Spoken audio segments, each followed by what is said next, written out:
Hit it. All right, welcome back to the Realtors for Life podcast. It's been a while since I've been in this room. I am happy to be back.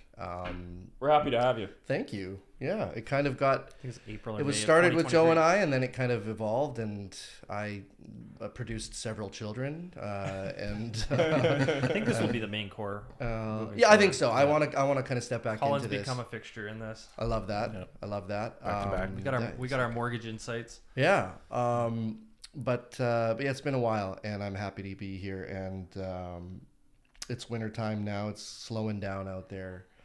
We're gonna try and keep some holiday topics throughout the day. Yeah, we're going to talk a little bit about, is it the right time to sell? Is it worth your time to sell? I'll give you some tips, kind of go through some things that can make things a little easier for buyers and sellers, because it's a weird time as we go into Christmas. It's not necessarily the busiest time, but that doesn't mean it's the worst time to sell. No. I think we have an interest rate announcement tomorrow. Yep. Mm-hmm. Tomorrow, 9:15. You and I are in competing offers against 5 or so. Last week, Steve, you and I were in competing offers with 6 offers in the $700,000 range, and we're in December. So we're on track for this being our potentially one of our busiest Decembers. I literally just sold my house, and I had multiples on my house as well. So in December. And We weren't seeing this even August, September. So No. August, September, I feel like there was a lot of optimism for the buyers, and the sellers were really hurting. And then now I feel like the buyers are slowly losing that control they had in August, September. That we're already seeing the signs now that things are starting to get busy. And if that's what it looks like right now, whatever's on market, likely there's not going to be a lot of product to hit the market in the month of December. So what's likely on market will dwindle away, and the scraps will be left in January. But then what's going to happen is there's a wave of buyers that show up in the market in January, and then whatever's left will then be eaten up even more. In each week that goes by between now and March, more and more buyers will continue to join the market with no product to choose from. So, that question of, is it a good time to sell over the holiday season and the cold winter season? I think this year, more than others, might be actually quite competitive from now all the way until spring, and then spring maybe even more so. But it's an interesting thing out there right now, because like you said, there's multiples on some houses, and then on others, like crickets. Yeah. And I think what I've kind of come to the conclusion of is buyers are more discerning now. I think they're being pickier. I think they can be pickier. The average days on market has crept over a month for a lot of these neighborhoods. And so people aren't rushing into these houses and feeling like they have to pull the trigger in a 15-minute or 20-minute showing, For now. For now. But yeah, so for as many houses as you have multiple offers, you're getting houses that are just sitting there. And that may have to do with seller expectations being a little too high. But it also might have to do with, specific things. And this is something I've just personally been dealing with the purchase and the sale of my home. Big things in the home that aren't done are becoming a bigger issue for people. There was a busy market, and it was like people were okay if the windows were ancient. People were okay if the furnace and the AC needed to be replaced or the roof needed to be done. They just wanted to get the house. Yeah. And now, if you're a seller and you haven't done those things, That's true. That's going to become a big deal. And the one that I'm dealing with right now, which I chose to deal with, and it's fine, is the home I purchased has Kitech plumbing. And a lot of people don't want to have to deal with that. And that is something you do have to deal with now. Insurance companies will not insure you with Kitech. You may find one With a high premium. out there with a really high premium, but going through the list of quotes that I've been trying to get, they'll give you conditional insurance, and they want you to replace that plumbing. And Within that time frame. Yeah, that's a big deal. A lot of sellers were used to just saying like, we'll just sell it and people will just accept it and they can change it if they want to. That's not the case anymore. So it's just things like that are going to make your property harder to sell, especially in a time like December when people can. And I think that we see that. I think the evidence is the ones that are selling and getting the multiples. The common link between all of those is they are in better locations and they're more turnkey than the ones that are sitting. And the ones that are sitting just have something. There's something that just isn't isn't attracting the buyers compared to the ones that are really really nice. Right. And I do think that we'll start seeing a little bit more of that competition in the new year, where buyers are going to start to panic. 100%. They're going to be panic buying a little bit. I do think we're going to see a very competitive spring. I think this is the first time, a month out from the new year, we have almost a year's worth of business already lined up for 2025, which makes me nervous because all the buyers are kind of in that same mentality. We'll see in the new year. We'll see in the new year. Mm-hmm. When in reality, right now might be the time, but there's just not a lot to choose from. And then the things that come up that are in decent shape that people want to fight for, I think that's why they're getting the attention. Yeah. Well, the biggest thing too is seeing what happens tomorrow with the rate update. Because if it goes down 0.5% or 50 basis point, that's going to open up affordability. Now, so correct me. Like we saw rate cut, and then that half point, and it's because inflation came down a little bit quicker than they expected. Yeah. Now it then crept back up, and there was rumors that they may not even do another rate hike, or it might just be a quarter, and that they're kind of backstepping on the aggression that they were putting forth. But now, if they do another half cut, is the inflation under control? Is it not under control? That's like kind of where I'm confused. I don't really understand. They keep saying we're going to drop it aggressively, and then they kind of pull back. I know the Fed in the U.S. Says inflation is going back up, so that they're going to start holding back their rate cuts. But then Canada and the Bank of Canada is going to do another half cut, which tells me there's probably a lot of people struggling here in the economy, and they need to do something about it. Yeah. And Canada, notoriously, they would follow side by side with the U.S. because they want to keep our dollar as strong as the American dollar. It's plain and simple. But then we're seeing the inflation go back up a little in the States, where in Canada, the main focus is on unemployment, which is skyrocketing right now. So the Bank of Canada almost doesn't have any other choice but to kind of veer away from the value of our dollar to start controlling rates, because that's kind of the only lever that they have to play with now. But people can barely afford houses nowadays, so it should hopefully help a lot of people. But I feel like they brought these interest rates down to really try and like dampen the real estate market, but they're actually hurting a lot of people or raising the rates. They're trying to stop the real estate from getting out of control, but they're actually causing people's car payments and their credit card Well, debts they don't have any to other tools in their toolbox. But the problem is, I don't think there's any stopping this real estate train. Like, I think now everyone's interest rates on their credit cards and car payments are struggling so much they have to bring the rates back down, which is going to cause your real estate to go back up. But whether the rates were up or down, we've seen over the last few years, we're still seeing an increase in real estate, even when the interest rates were at a high, but we're seeing an economy that's struggling. So I do think this is going to bring that competition back, but I think it's because the inflation problem is one thing, but also the real estate. I just don't know if there's really a lot of fixing that until they can build more houses. But with these high interest rates, builders couldn't build. Exactly. The cost of building was too high, and the interest rates were causing buyers to not be able to afford the homes that these builders were selling. I hope that the average Canadian isn't hanging their hopes on the fact that a new government's going to come in and just have some magic fix. You know, everyone's, starting to hate on Trudeau and the Liberals and everything because they think they screwed everything up and on and on and on. But I mean, this is time tested. We've bounced back and forth between Liberals and Conservatives in this country for decades. And just know that this new government's not going to come in and everything's just going to change and everything's going to get better, and they've got this magic bullet that they can fire at the economy and everything will, right? It's just not going to happen. So I don't know where it will go from here, but I mean, it's just the way that it's historically been. It's getting harder and harder for people to afford homes, especially in the cities, right? And I think what's happened historically worldwide is people are having to rent as the cities grow and the population grows and the prices go up, and it's just an unfortunate reality of a lot of people's lives. Looking here, to address Canada's housing demand and restore affordability by 2030, the CMHC, Canadian Mortgage Housing Corporation, estimates we need 3.5 million additional housing units, which translates to about 500,000 new homes annually over the next 7 years. So consistently building 500,000 homes for the next 7 years straight. Right now, housing starts, we're at an annualized rate of 240,000. So less than half. So we're less than half of what we need to be building consistently for the next 7 years. Have we ever come close to 500,000 in a single year. I don't think so. I think our highest year was in like 2021, which was over 270 or something. Sorry, the peak was the 1970s. Yeah. Wow. And the peak was 270 to 280 units.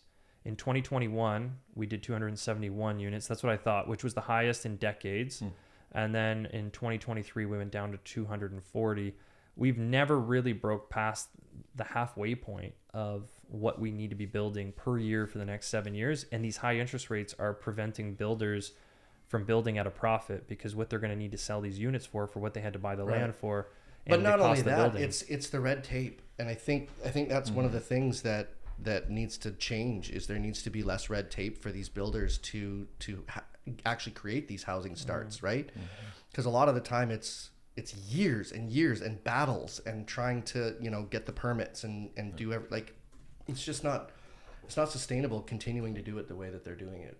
I'd also be interested to know what the housing starts in the 70s looked like in comparison to now. I feel like although those numbers are, somewhat similar, in reality, I feel like the amount of detached properties in the 70s they were building in comparison to now the amant of multifamilies. But they still condominiums, can't keep apartments. up. Yeah, that's what I'm saying. But I just think I would be interested to know kind of what that ratio looks like, just because I feel like naturally people will gravitate towards a detached property unless you're, just trying to get your foot in the door, or you're kind of, graduating out of something larger or looking for less maintenance. But naturally, I feel majority of the population would look for something that's going to be, a standalone property that they can call their own, they can maintain, they can, upgrade and see the value and return off of that. Because say a condo, you redo the floors, or I can't even think of many ways you can really add a ton of value. Here's the scary part. Like, I'm looking here. It says the barriers to achieve 500,000 homes, and it says historically Canada's peak was 271. Right now, labor shortages. The construction industry already faces significant labor shortages with tens of thousands of positions unfilled. So to fix that, they maybe bringing in more immigration to help with those labor shortages, but then you're increasing the demand for houses because you're bringing in people. That's the difference, I think, between now and the 70s too, is that those numbers are skewed only because, like, in the 70s, what was the population of the world even? What was the population of Canada? I feel like there was right? more. I think there's more manual labor businesses. But the crazy thing is, as our population has increased like tons over that 40 or 50 years, we've actually been going down in housing starts. So we're going the opposite way that we need to be going. So we have labor shortages, and to fix that, you could bring in more immigration to help with this, but then you're increasing the population. We have material costs, rising costs in building materials, in supply chain disruptions. Urban centers where demand is highest face strict zoning bylaws, which you're saying is, the red tape 100%. That people can get around. So is it feasible? It says technically yes, but it would require unprecedented collaboration and effort. Canada would need to double, even triple its current annual housing production. But for them to do this, they'll need to think outside the box with 3D printing houses and things like this. But the problem is then you're just building boxes on boxes. Right. You're not building homes. You're building shelters. They're already trying to do it with ADUs being approved in people's backyards and things, right? And I'm already seeing it. But is that really a housing start? Well, I don't know if they consider it a housing start or not, but I know I've been out with some clients looking at leases in the last month, and a few of the places we've looked at are building ADUs in the back of these houses already, like investors especially, because that's a really good way to add another 33% profit to a duplex, like a up and down duplex, and now you're making it a triplex. There you go. We still haven't we're actually building at 240 below our peak, and ADUs are considered housing starts. So even taking in ADUs that are becoming very, very popular, we're still not even coming close. Yeah. And the condos, like you said, like they're building buildings with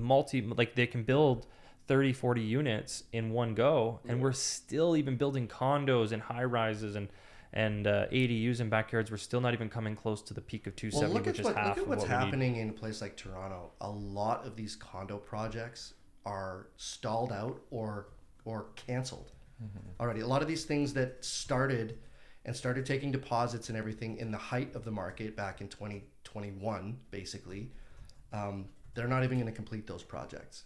And that's kind of scary, because that's saying developers just don't have the funds and they can't do it. So it's like we're at a stalemate.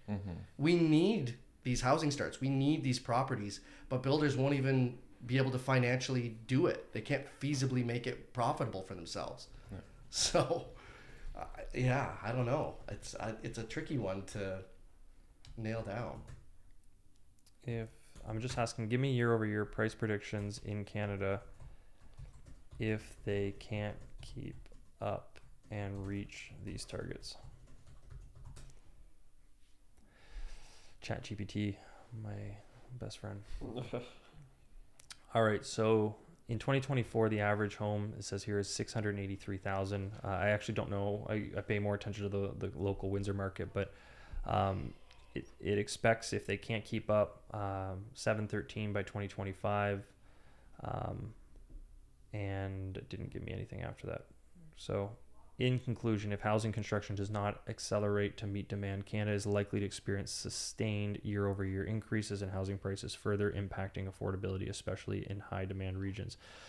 And low-demand regions, because then if people can't afford the high-demand regions, they move to the low-demand regions, which then increases that price too, right? I think the interesting thing, though, is that like even with the difficulty in the market and the increasing prices and things like that, I'm still finding on a personal level in this market that first-time home buyers seem to be having a bit of an easier time entering the market now than they have historically in the last 2 or 3 years. Like, I'm finding more homes out there in the 300s in this local market that, you know, it's listed for $299 and it's maybe selling for $350 or $360 for now. I think it's right. Yeah, I think that's a lot of that interest rate, right? Yeah, and I think from that standpoint, to kind of go back to is it a good time to buy in December? I think for first-time home buyers, it's a wonderful time to buy if you can find the right property, because you're going to have maybe a little bit less competition. People are focused on Christmas. And yeah, we're not seeing that massive underpricing strategy to a point where things are selling $200,000 over the asking price anymore. One thing they don't mention in any of these articles is the amount of baby boomers that own homes. I think it's like 75% of real estate in Canada is owned by that generation. And they're not going to long-term care. Most of them are staying in their houses, which there's nothing wrong with that, except for the fact that it's not freeing up those houses. Everybody's living longer, longer and healthier, and then they're staying in their houses longer, which then hurts the supply issue as well. But I couldn't believe the price to stay at some of those like care homes is actually like astronomical. Oh, it's staggering. Like I would do the exact same thing. Like I'm living in a 2-story if it's just myself, or you know, me and my partner. I would take it into the absolute bitter end to save me from having to pay. The one that I most recently, because I went to go do a home evaluation for somebody who was looking to move out of a 2-story, single lady, no longer wants to, you know, care and maintain such a big property all on her own, and is actually struggling to do so. But then she told me the monthlies at some of these care homes, I mean, they can range from anywhere between $5,000 to even $8,000 a month, which is like, right. And what are we talking about? A lot of people don't have pensions. A lot of unbelievable. people don't have a pension that would even come close to covering that. That's end your life. Like, I mean, you're just getting robbed. Right. And then the other option for a lot of these elderly people is, okay, I don't want to live in my 2-story anymore. Let's go to a townhome with like an association where they take care of the landscape. But like, aren't you finding that like these 2 stories might sell for $750,000, $800,000, and you're going to be paying $900,000 for a townhome to live in? Like, they can't wrap their mind around having to spend more to downsize to something that doesn't give them the freedom that they've been used to, right? Unless you bought in like 1970 to 1990, I just feel like the reward to like sell your house and then downsize is just not really necessarily there. If you bought your house for like $60,000, you can sell it for like $600,000. You just 10 times your investment. This is amazing. But then it's like, okay, well now I go purchase something that's what exactly like you said, $600,000. So I just made a lateral movement when in reality I just 10 times my original investment. But unfortunately, the whole, you know, transition from something big to small doesn't necessarily make as much sense. But what does make sense right now, and Steve, you just did it yourself, is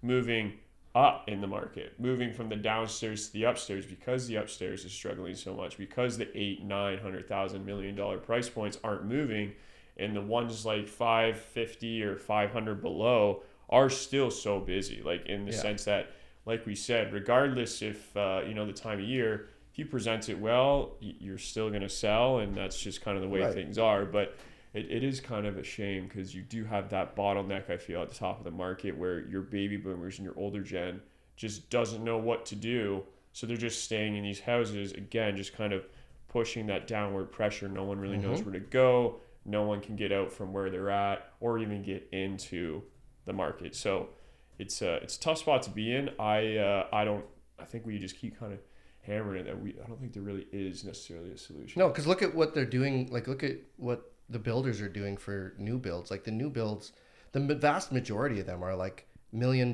plus homes, at least in this area. Like I'm talking locally. I don't know what it's like in a bunch of other different markets, but I know that like the other option for people upsizing is to do a new build. But can people afford to upsize into a $1.1 million new build that has no driveway, no backyard, no fence, no finished basement, all these extra things that are going to add an extra $200,000, $300,000 to their purchase? That we need those baby boomers homes to kind of continue the life cycle of properties, right?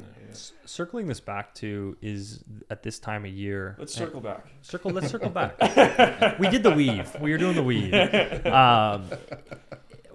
This started with us talking about the demand and supply issues, and this time of year, if it's a good time to purchase in the holiday season, and if there's some positives and negatives. And I'd say every season has its positives and negatives, where the spring has the positive of more inventory for buyers, the negative of more competition for sellers. But this time of year, the one tip I would have would be if you're going to stage and decorate your home for sale, to actually avoid putting holiday decor in it. Oh, is that right? Yeah. Huh. I think so. And I think the reason for it is there's a very strong chance something's not going to sell over the next 2 weeks through the holiday season. And then when you're listed in January, those holiday photos are going to date your listing to show you're on market before the holidays. That's a good point. That's kind of my take on that. Yeah. I listed my house with, I had no other choice but to do it. But you had the intention of trying to make sure it was sold, and you had a little bit more leeway before the holidays. Well, we punched it. We punched it to catch the last week of November. Yeah. Because I was like, as soon as we tick the calendar over to December, I feel like we're going to be on an uphill battle a little bit. You could always redo the photos, but same with like Halloween or anything. I don't want to have a listing in February or January that has holiday photos. Now, obviously, I wouldn't expect to have a listing that far, but this time of year, it's actually more likely than not, if you're listing a week and a half before the holidays, that you're going to potentially go through those holidays because the buyers aren't as aggressive, and the buyers that are aggressive are shopping a lot of times for the deals. What if I would do reshoot?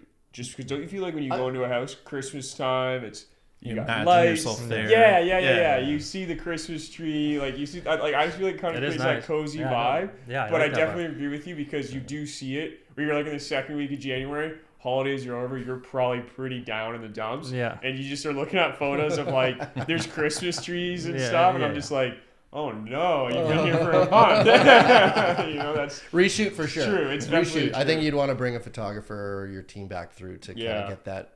Updated. There's a lot of our listings that we know potentially, if we have a client that's actively looking for homes and we don't know when their house is going to go to market, and there's any potential that their house could go to market in December, January, February, or March, we typically try to shoot those homes in August and September while there's still leaves on the trees, and to try and get the best exteriors, especially at the pools and whatnot. But there's always a question: is it a bad time to sell your home in the winter just for the fact of street appeal? Well, if there's a nice snow cover, I think those photos actually shoot really, really well. Yeah. The problem with our geographic location is we're not seeing the snow cover like we used to.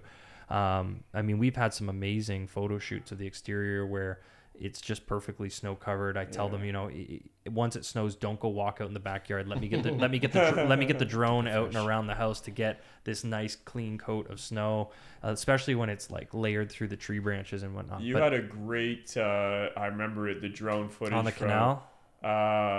No, I believe the house, it was on Toronto. Remember that one? And the drone was coming through the snow while it was falling. Yeah. Little school bus driving through the street. I was Yeah. like, you could not have gotten a better timing right here, man. It was a killer It's like the shoot. beginning of a Hallmark. Yeah, literally. I was waiting to be brought into the home. Yeah. It's, in the spring and summer, we try to shoot on the sunniest blue sky days, and then in the winter, we try to shoot on the snowy days. Like the snowy days actually get you the best shots.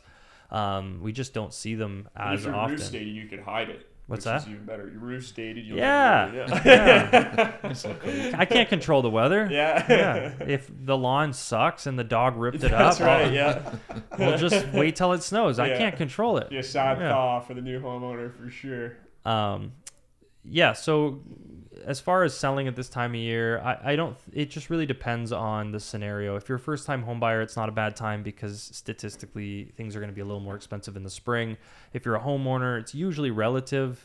Whatever you're buying and selling is going to be in the same market. I think what it usually comes down to for a homeowner in December and listing is it's you've found something that you want to purchase and then you have to list, Right. or you have a circumstance that you can't avoid, like you're relocating for work. You might be selling a little bit less, but you're also likely buying for a little bit less. The thing we want to try to avoid is selling for a little bit less and then buying in the spring, and you're not timing the market properly where you're selling at a discount but buying at a premium. That would be the biggest issue to run into. The biggest yeah. no-no.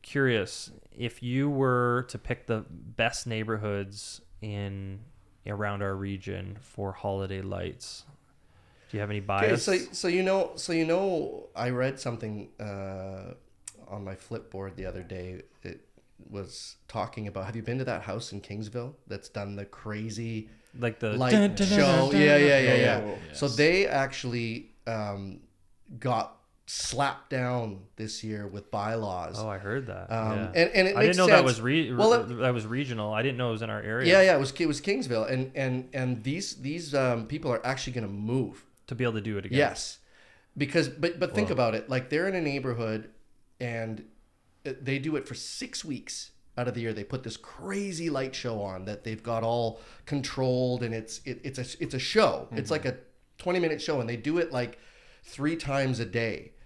For 6 weeks. Imagine being the neighbors. Scrooge? Because it's not about the lights. It's about the hundreds of cars that come and park on your street, and the hundreds of people that are out in the street for 6 straight weeks on your street, making it hard for you to get in and out of your crescent. Mm-hmm. It's in a crescent. Yeah, what's weird? It's incredible. But what's weird is incredible. there shouldn't be any rule to decorating your home, and there shouldn't be any rule to how many cars can drive down a street. Right. It just happens. And there wasn't for years. Yeah. But I think they ended up getting enough neighborhood complaints that they were basically saying you got to shorten the time. You can only do it for like 3 weeks this year, and you can only do it until this time of day, or you can only do it twice instead of 3 times per day. But if you've not been to that Kingsville house, that is totally worth it. Like, is that right? Awesome. Oh, it's so cool. Yeah, you pull your car up, you sync the radio, and then it syncs the music to the yeah, light show. So it's insane. So you're not just driving by either. You're sitting there. You're sitting there for like 20 minutes or half an hour. Yeah. With your family. And, yeah.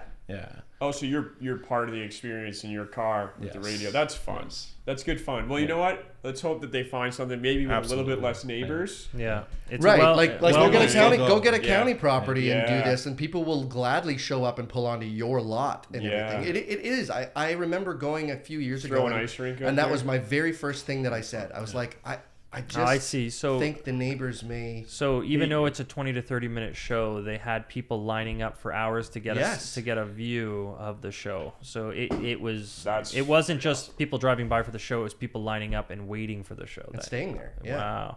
So That's People pretty who awesome. attended the show Yeah. You found look that. outside your house, there's 50 people waiting. It says here, the town staff who attended the show found about 20 to 30 vehicles idling for up to an hour, creating a localized smell There and you air go. quality issue. You got the carbon, like people are just dropping dead of carbon dioxide. Yeah. poisoning. Wow. See, but it's for a good cause though. They raise money for cancer. 100%. So- They raised so a lot it's of a- money.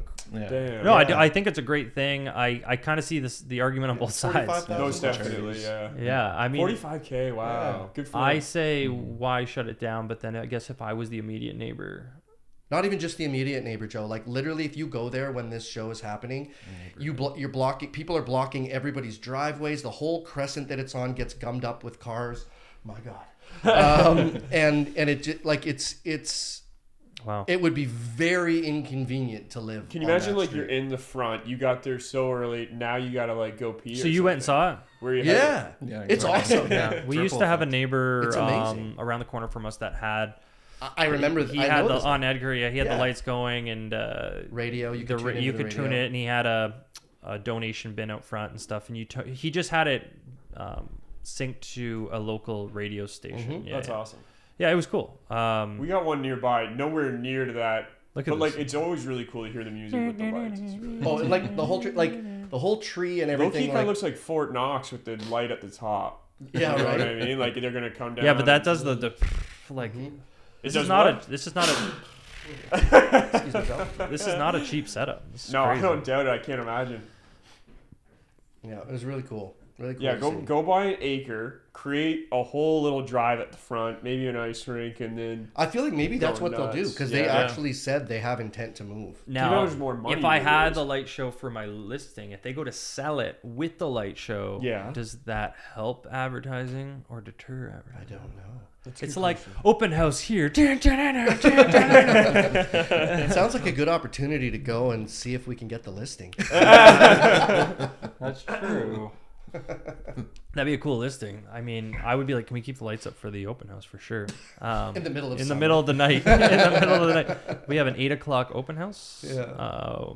Actually, probably get a lot more attention. So, is there any parts of the cities that you drive through? Maybe Yeah. maybe go around. Any parts of the cities where you're like, hey, go check this part out, or does anyone have anything in particular? Because I'm always up for a little. There was something, and I don't remember where it was now, that you could drive through like a holiday, like festival of lights type thing with houses that are. But I can't remember what it is now. It was years ago. I don't remember what town it was in. Have you guys been to LaSalle recently? I Yeah. heard they were like Yeah, I work in creating real that ice estate. rink. Yeah. Grow up. What we do, At a point that I was getting to. what we do is we go as a family is we go to like we'll either go to Bright Lights in Jackson Park, or we'll go to Amherstburg. The I was Bright gonna say, Lights Go to Down Amherstburg the- yet? Down the river, yeah. I haven't yet. It's good. Like I like it's I like the fun. Jackson Park one because it's a smaller like event, but it they do a really good job with it. But Yeah. Jackson Park, it's getting better and better. I didn't go last year because I was injured. But I went this year, so it's been 2 years since I've been there, and wow, it was. Was it good? It was really good. No, and if Yeah. you have little kids, too, I'm just not a huge especially, fan. No, I went of alone. People. No, You know what I mean? So like, I gotta go You there. man, you got into the right business. No, okay, you're right. I should rephrase that. I'm not a huge fan of a lot of people in one area. I Like, get it. Like concerts, I could never be in the pit. I got like, Yeah. I don't know, some sort of thing where I Yep. just a lot of people around me makes me super uncomfortable. I don't know why. No, that's a lot of us. I mean, Yeah. especially as you get older too, you Yeah. you want the crowd less and less. Yeah, you know? yeah.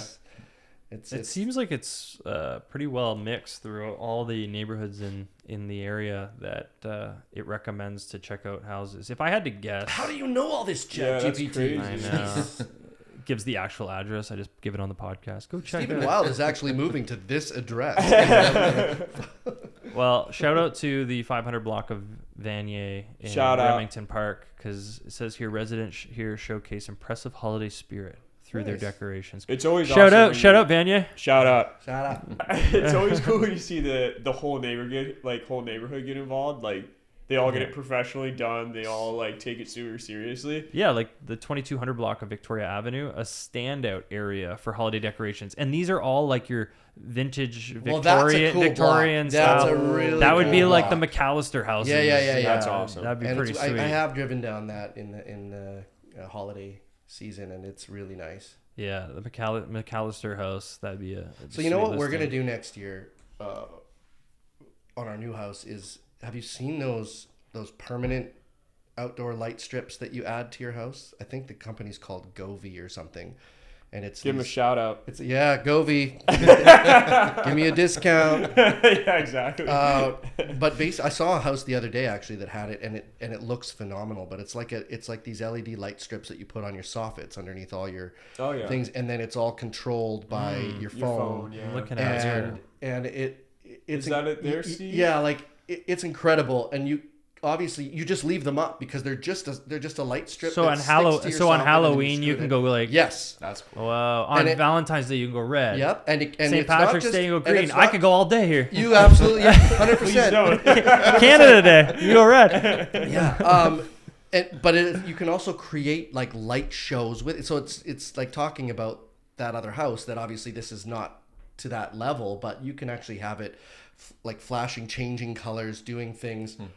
And you leave it up all year round because it's just a simple little strip. You wouldn't even notice it's there in the daytime. Wow. But it creates this really, really, really cool effect. Effect on There's a your lot home. of cool ones here. Yeah. Joe, can you go back out to the America ones? Look so cool. Imagine those are the Go Bees. Oh, Govee is what I said. Yeah, no, I know. I just. Go Bee. Yeah. but you see that one there? This one? That one This there. one right here. That's fun. Well, it's because they put fireworks in the background. Yeah, like it's. It comes with fireworks in the background. All I see is like a bald eagle coming over the house. America. Yeah, sorry. That's awesome. Anyways, I think that's what we're gonna do next year. Well, good thinking there, Steve. I'm a fan. I like it. Yeah. And he's gonna put big giant speakers out front. Da, da, da, da. Welcome to the neighborhood. Welcome to the neighborhood. Welcome to the neighborhood. We're the wilds. Getting wild. Yeah, true.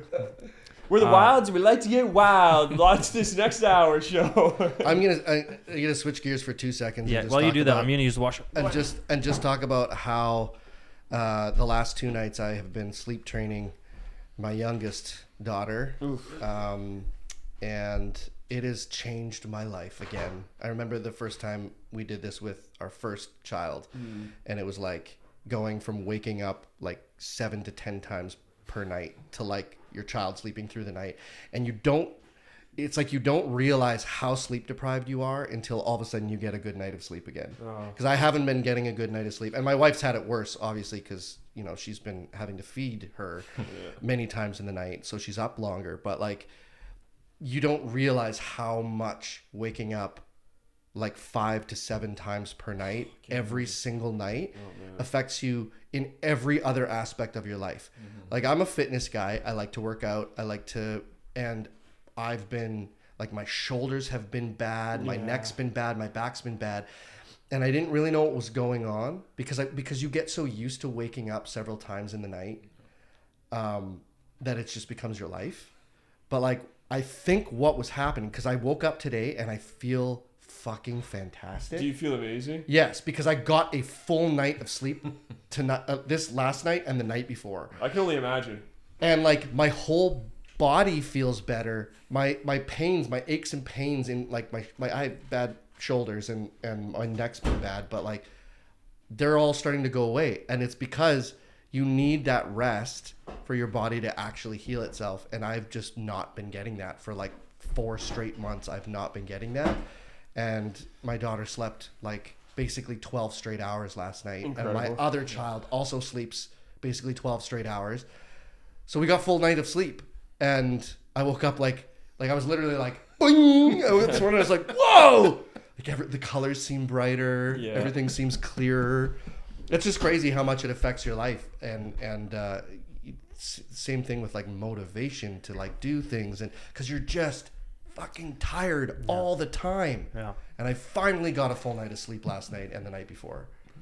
It's crazy. I find the best part of this time of year is when things slow down a little bit before the spring market, is that time with being at home throughout the holidays and not having that crazy like rush of business, and being able to have time to sleep train your children. And the crazy thing is, because we just talked about this yesterday, my wife and I, like, like we got through the listing and the selling of our home and all of that craziness in the short period of time that we had to do it, while not getting any sleep and and that really affected us and has been really difficult. And then you usually need like a couple weeks of time to sleep train a child.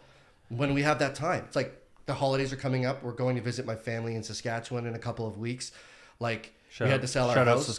Shout out Saskatchewan. Shout out. Hey Saskatchewan, give me a discount. Yeah. When do you fit it in? We're like, we have to literally do this like today because we don't have.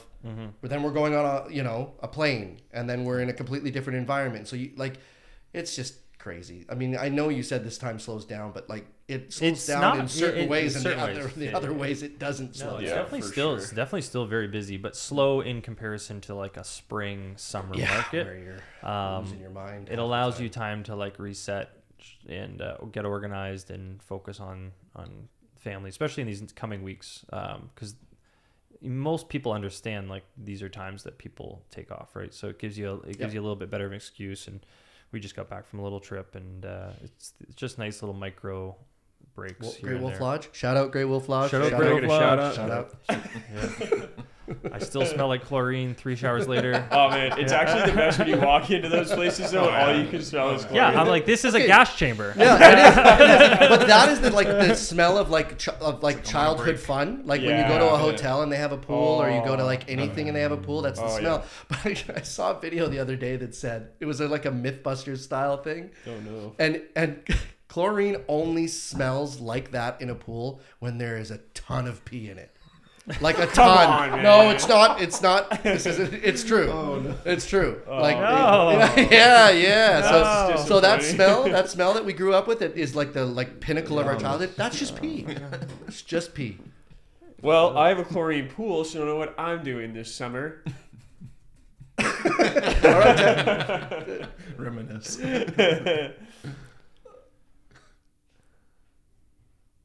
Oh no! But it can signal the presence of contaminants interacting with the chlorine. chlorine. Chlorine in water itself, like with nothing else in that water, but just the water and the chlorine is really minute level. Oh no! Smell. Stronger smell when there is when there is more organic matter such as urine and sweat. The chlorine has to work harder, forming.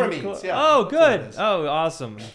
Well, that smell. That's why it spreads through the whole building. And everyone walks in.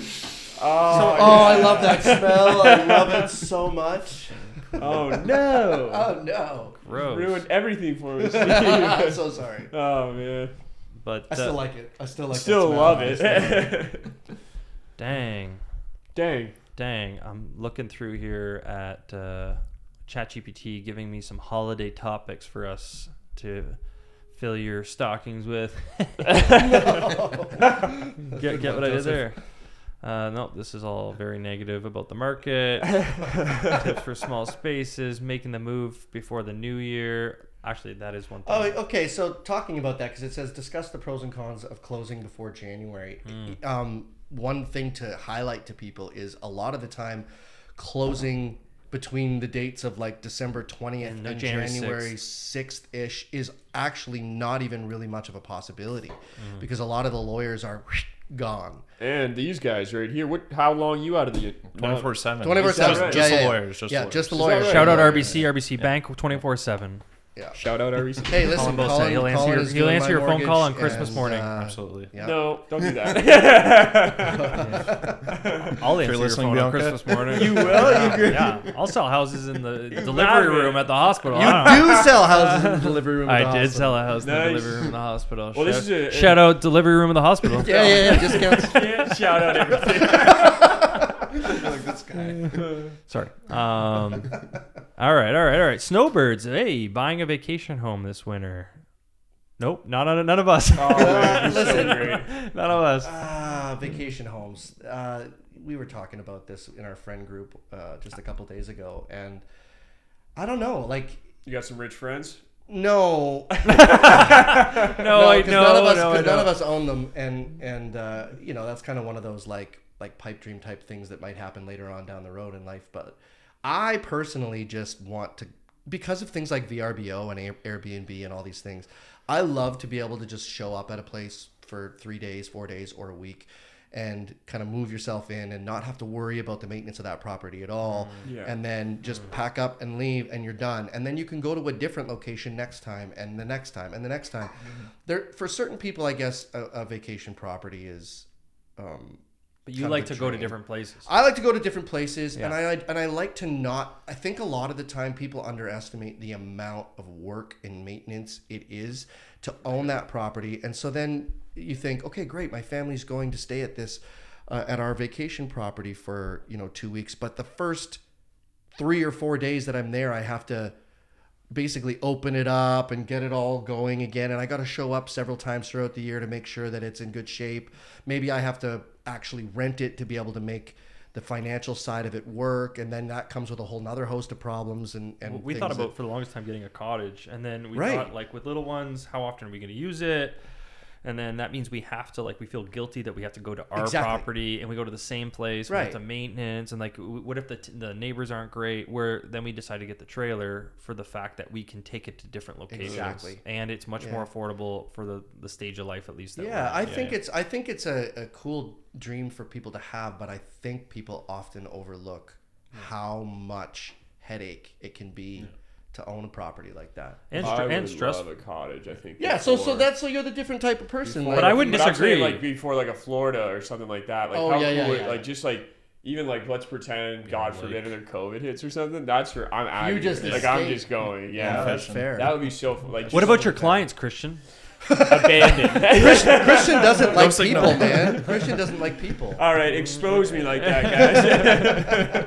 I'm gonna be just Abandoned. Yeah. If another COVID hits, I'm out of here. Your realtor for Not COVID. not COVID.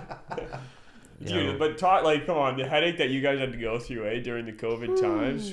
yeah, that was crazy because Yeah, the amount of just stuff in addition to your job. the already markets being a don't challenge. the markets don't stop, and Yeah. there was times where we didn't know like how bad it was. So Yeah. we're going there with like We The got. full risk. Do you remember we got letters printed by Royal LePage that we had to keep in our car so that if we got stopped by the police, we could Yeah. be like, "I am an essential worker." yeah. Oh, right? really? Like realtors, and We I had mean, that too. you hesitate to say Yeah. that like you're a fully essential worker, but we really are because I have a people T-shirt that still- says I'm essential. There you go. You are essential. Do you really? I do. Yeah. It was Validated. it was a really weird time. But honestly, like it was people have to move, right? And we talked about this earlier. Like you're gonna get to a point where somebody's got to relocate for work, or somebody's going through a separation, or whatever might be happening. People still have to move, and we still need to let people into houses to shop houses. So we had to be out there doing it, but it was weird. We had to get COVID like declarations signed by every single client for every house we had to go into. vaccinated. And, Oh, Yep. yeah. And we had to wear PPE. Like you had to be wearing a mask.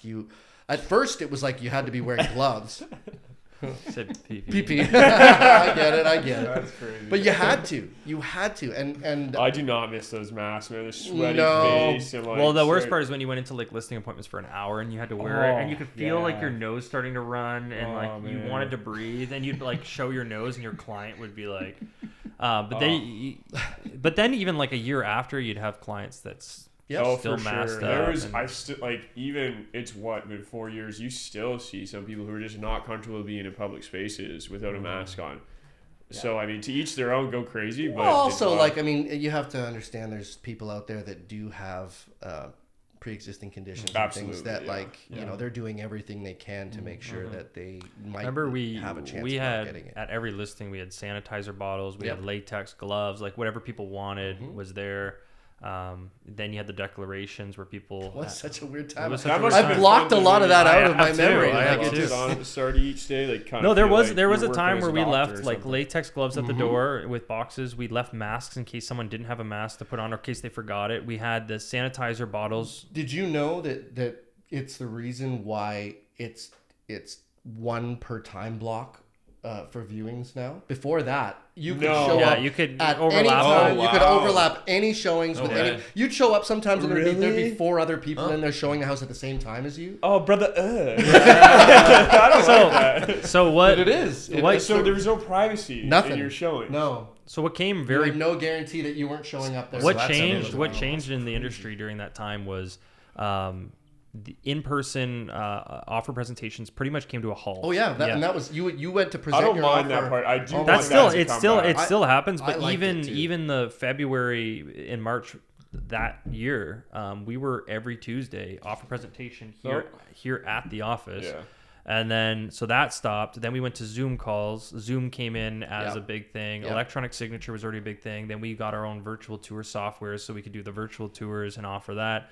And yeah, the double up bookings. And then we had open houses where we had 2 agents running it with a table outside with the info, somebody greeting the That's guests. right. And then one agent taking someone through the Yeah. home, and then they would go out the back door and come around, and the next person would go in, and the It other was agent would go crazy. back to the table. I kind of like that Yeah. actually. I'm Yeah. actually. So there was only one person in the home at a time Low doing the key open bring houses. that back. I am surprised though that we haven't gone back to the sort of free for all showing structure because Well, you can. I It know you should- can. You can. I know you can. You can make it so. But like it's interesting because I can go into like a listing and click on the bookings and I can see how many bookings somebody has on a listing. Yeah. And that can give you a really good idea of whether they're busy or not. Yeah. And a lot of like, previous to that, you'd call an agent and you'd be like, well, how's the action? They'd be like, oh, we're slammed, like super busy. And you'd have no Yeah. way of knowing. Right. Right. So it's an interesting. And now we know you're a liar. It's just a very interesting thing that's I gotta say, there's a couple of things there. Could definitely bring them back. Mm-hmm. The private showings, I think that's a must. To I have think- the I think so privacy of too. showing Yeah. the I house think to your so too. clients at one I think if you time. want to go and show up with a bunch of people, you go to the open house. Yeah. But if you want to go through there with your agent, you shouldn't have to be talking about things that you like, dislike, or what your strategy might be. I feel with like a we whole did. bunch I of think other we did a people in good. the house. I think we did a We good see job like water damage in balancing the it. basement, but there's other people around you, so you just look at your clients like you don't want to say it out loud. But it was a time where if you were prepared and had the right systems in place, our clients had an advantage in the market.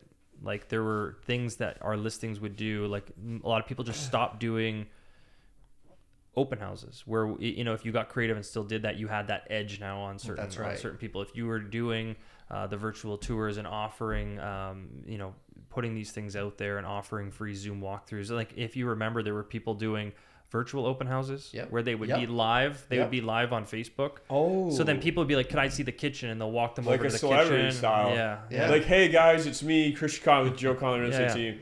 We're gonna go on this house tour, and then you And really you would had some fun you would with stay it. live. Some people would stay live for the full 2 hours, and then they would say Oh, like, that's be kinda like, bizarre. "How many?" It was bizarre. Then people would say, "Well, That's too much. how many bedrooms does this house have?" And they would interact live and be like, 3-bedroom, too bad, and like they would just sit there in front of No, the camera. you just sit on we got a camera, comment. and dead silent. And like then, you're just and then somebody would Chris is chime just- in and be like, "Can you show me the kitchen?" And be like, Chris "Yeah." is just sitting there watching like Sunday football. He's just sitting on the couch with the live streaming camera. And Can you show me the kitchen? Yeah, No, my beer's bro, not bro, empty hang yet. on, I'll hang show on, you in like 10 hang on. minutes. Yeah. It's like those videos. I like, might bring that back. the people It's that- 20 yeah. minutes. You know though, the 2 people that hours too collect long. DVDs and it's like, "Do you have Home Alone 2? I actually do. They pull it out and show the camera. That's Yeah. crazy. Do you have a backflow valve? Actually, I do have one of those. Yeah. Come with me. Wow. Yeah. So they were. I could do like half-hour live stream. It, That sorry, would it be might fun. not have been full 2 hours. Okay, it might not have thank been full 2 God. hours. That would be a nightmare, dude. I Probably can't some imagine, agents that did. I bet. Yeah. signing into the Okay. live stream. It's just an agent just like just waiting for like anything, please. Juggling. Yeah. Oh man. There's so much room in here. Yeah. There's always like mystery scenes that show up in this house. It's plastic construction, baby. Dude, it's a 100-and-some-year-old house. 124. Jeez. One shoot, did I forget what I was gonna say? Oh, yep, forgetting. Wait, brother, one sec. What just happened? No, Glitch? Glitch in the Matrix. It's coming. I was gonna say something. I don't know. I just lost my brain. What's up, Colin? I think it's probably pretty good. I think we've been talking. for like No. over There an was hour one here. thing I wanted to say. Damn it. And it was our family skate Oh. coming up after the holidays. Family skate after the holidays. I was Shout going out. to talk about some things that I do like that the traditions that we've kept for the holidays, because going into like holiday traditions and that, and what our team does, and how much hard work goes behind it. And we have awesome assistants here on the team, and Sure do.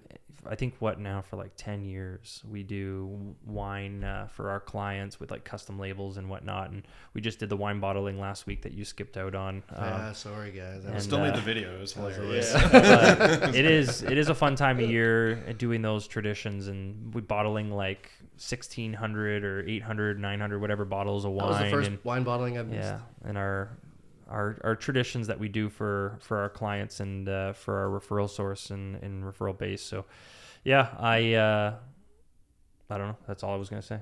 I don't really know where I was going with that, but it's We'll cool just- traditions, yeah. It's holiday fun. traditions. Absolutely. Yeah. Let's call it. All right, it's done. Let's do a outro. Give me the outro. Steven. Thanks for joining our podcast. Over and out. Bye. Peace out. Peace out. Peace out. Peace out.